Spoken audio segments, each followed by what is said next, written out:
गजब का रिश्ता। मैं बिस्तर से उठा, अचानक मेरी छाती में दर्द होने लगा। मुझे हार्ट की तकलीफ़ तो नहीं है। ऐसे विचारों के साथ मैं आगे वाले बैठक के कमरे में गया। मैंने देखा कि मेरा पूरा परिवार मोबाइल में व्यस्त था। मैंने पत्नी को देखकर कहा, थोड़ा छाती में आज रोज़ से ज़्यादा दर्द हो रहा है, डॉक्टर को बताकर आता हूँ। हाँ हाँ, मगर संभल के जाना, काम हो तो फ़ोन कर देना। मोबाइल में देखते देखते ही पत्नी का जवाब मिला। मैं एक्टिवा की चाबी लेकर पार्किंग में पहुंचा। पसीना मुझे बहुत आ रहा था और एक्टिवा थी कि स्टार्ट होने का नाम ही नहीं ले रही थी। ऐसे वक्त हमारे घर का काम करने वाला ध्रुव साइकिल लेकर आया। साइकिल को ताला मारते ही उसने मुझे सामने खड़े देखा। क्यों साहब, एक्टिवा चालू नहीं हो रही क्या? मैंने कहा नहीं, आपकी तबीयत ठीक नहीं लगती साहब, इतना पसीना क्यों आया है? साहब, इस हालत में स्कूटी को किक नहीं मारते, मैं किक मार के चालू कर देता हूँ। ध्रुव ने एक ही किक मारकर एक्टिवा चालू कर दी। साथ ही पूछा, साहब अकेले जा रहे हो? मैंने कहा हाँ। उसने कहा, ऐसी हालत में अकेले नहीं जाते, चलिए मेरे पीछे बैठिए। मैंने कहा, तुम्हें एक्टिवा चलानी आती है? साहब गाड़ी का भी लाइसेंस है, चिंता छोड़कर बैठ जाओ। पास ही एक अस्पताल में हम पहुंचे। ध्रुव दौड़कर अंदर गया और व्हील चेयर लेकर बाहर आया। साहब अब चलना नहीं, इस कुर्सी पे बैठ जाओ। ध्रुव के मोबाइल पे लगातार घंटियां बजती रहीं। मैं समझ गया था कि हर फ्लैट में से फ़ोन आ रहे होंगे कि अब तक काम पे क्यों नहीं आया। ध्रुव ने आखिर थक कर किसी को कह दिया, आज मैं नहीं आ सकता। ध्रुव डॉक्टर के जैसे ही व्यवहार कर रहा था। उसे बगैर बताए ही मालूम हो गया था कि साहब को हार्ट की तकलीफ़ है। लिफ्ट में से व्हीलचेयर आईसीयू की तरफ ले गया। डॉक्टरों की टीम तो तैयार ही थी। मेरी तकलीफ़ सुनकर सारे टेस्ट जल्दी से करा दिए। डॉक्टर ने कहा, आप समय पे पहुंच गए हो, इसमें भी आपने व्हीलचेयर का उपयोग किया, यह आपके लिए बहुत फ़ायदेमंद रहा। अब किसी भी प्रकार की राह देखना आपके लिए बहुत ही हानिकारक है, इसलिए बिना देर किए हमको हार्ट का ऑपरेशन करके आपके ब्लॉकेज जल्दी ही दूर करने होंगे। इस फॉर्म पर आपके स्वजन के हस्ताक्षर की ज़रूरत है। डॉक्टर ने ध्रुव को सामने देखा तो बोले, बेटे दस्तखत करना आता है? उसने कहा, साहब इतनी बड़ी जवाबदारी मुझ पे ना डालिए।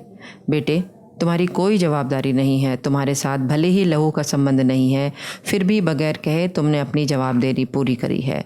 एक जवाबदारी हकीकत में मेरे परिवार की थी, एक और जवाबदारी पूरी कर दो बेटा। मैं नीचे सही करके लिख देता हूँ कि मुझे कुछ भी होगा तो जवाबदारी मेरी है। ध्रुव ने सिर्फ मेरे कहने पर ही हस्ताक्षर किए हैं, बस। और हाँ, घर फ़ोन लगाकर खबर कर देना। बस उसी समय मेरे सामने मेरी पत्नी का मोबाइल ध्रुव के मोबाइल पे आया। वो शांति से फ़ोन सुनने लगा। थोड़ी देर बाद बोला, मैडम आपको पगार काटने का हो तो काट लेना, निकालने का हो तो निकाल देना, मगर अभी अस्पताल में ऑपरेशन शुरू होने के पहले पहुंच जाओ। हाँ मैडम, मैं साहब को अस्पताल लेके आ गया हूँ। डॉक्टर ने ऑपरेशन की तैयारी कर ली है और राह देने की कोई ज़रूरत नहीं है। मैंने कहा, बेटा घर से फ़ोन था? हाँ साहब। मैंने मन में पत्नी के बारे में सोचा, तुम किसकी पगार काटने की बात कर रही हो और किसको निकालने की बात कर रही हो? आंखों में आंसू के साथ ध्रुव के कंधे पर हाथ रखकर मैंने कहा, बेटा चिंता नहीं करते, मैं एक संस्था में सेवाएं देता हूं। वे बुज़ुर्ग लोगों को सहारा देते हैं जहां तुम जैसे ही व्यक्तियों की ज़रूरत है। तुम्हारा काम बर्तन कपड़े धोने का नहीं, तुम्हारा काम तो समाज सेवा का है बेटा। पगार मिलेगा, इसलिए चिंता बिल्कुल भी मत करना। ऑपरेशन के बाद मैं होश में आया तो मेरे सामने मेरा पूरा परिवार नतमस्तक खड़ा था। मैं आंखों में आंसू लिए बोला, ध्रुव कहाँ है? पत्नी बोली, वो अभी ही छुट्टी लेकर गांव गया है, कह रहा था उसके पिताजी हार्ट अटैक से गुजर गए हैं, 15 दिन बाद आएगा।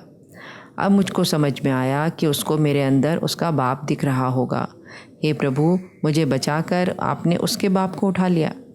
पूरा परिवार हाथ जोड़कर मूक नतमस्तक माफ़ी मांग रहा था। एक मोबाइल की लत या व्यसन अपने व्यक्ति को अपने दिल से कितना दूर लेकर जाती है, ये परिवार देख रहा था। यही नहीं, मोबाइल आज घर घर में कलह का कारण भी बन गया है। बहुएं छोटी छोटी बातें तत्काल अपने माँ बाप को बता देती हैं और माँ की सलाह पर ससुराल पक्ष के लोगों से व्यवहार करती हैं, जिसके परिणाम स्वरूप वह 20-20 साल में ही ससुराल पक्ष के लोगों से अपनापन नहीं जोड़ पाती। डॉक्टर ने आकर कहा, सबसे पहले तो ये बताइए कि ध्रुव भाई आपके क्या लगते हैं? मैंने कहा, डॉक्टर साहब कुछ संबंधों के नाम या गहराई तक ना जाएं तो ही बेहतर होगा, उससे संबंध की गरिमा बनी रहेगी। बस मैं इतना ही कहूँगा कि वो आपात स्थिति में मेरे लिए फरिश्ता बनकर आया था। पिंटू बोला, हमको माफ़ कर दो पापा, जो फ़र्ज़ हमारा था वह ध्रुव ने पूरा किया, ये हमारे लिए शर्मनाक है। अब से ऐसी भूल भविष्य में कभी भी नहीं होगी पापा। बेटा, जवाबदारी और नसीहत लोगों को देने के लिए ही होती है, जब लेने की घड़ी आए तब लोग बगलें झांकते हैं या ऊपर नीचे हो जाते हैं।